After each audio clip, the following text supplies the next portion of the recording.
আমাদের দেশে আর একটু কম আর কি, ওদিকে সব জায়গাতে পাওয়া যায় সব কিছু, তো এদিকে তো একটু দূর আর কি, পাওয়া যায় না, তার জন্য একটু হালকা বেশি আর কি দাম। জি, আমার বাসা ভোলাতে।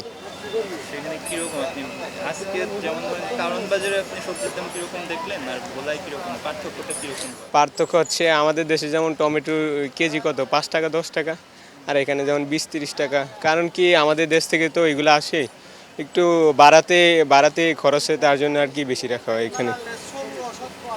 আপনার ওইখানে টমেটো কেজি 5-10 টাকা বিক্রি হয়। জি জি।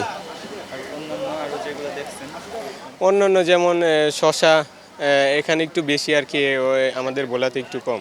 কেমন বলে? ভোলাতে কত 20-30 টাকা করে কেজি।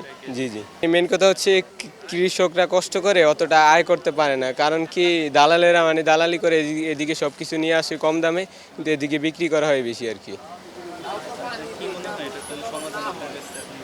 আপনার আশা কি? মানে আপনি যদি আপনার ওই জায়গা থেকে চাষাবাদের জায়গা থেকে বলেন। মানে এটার সমাধান হচ্ছে, মানে যারা কৃষি কাজ করে এত কষ্ট করে যদি চাষবাস করে কিছু টাকা আয় না করতে পারে, তাহলে লাভ কি? মানে যারা এই কাজটা করে তাদের বিরত থাকে এই কাজ থেকে। যেমন কৃষিকাজ, যারা কৃষিকাজ করে তাদের একটু সহযোগিতা করা, মানে আয়ের দিকটা দেওয়া, কারণ তারা তাদের পরিবারের জন্য তো কষ্ট করি, যদি আয় না করতে পারে তাহলে লাভ কি?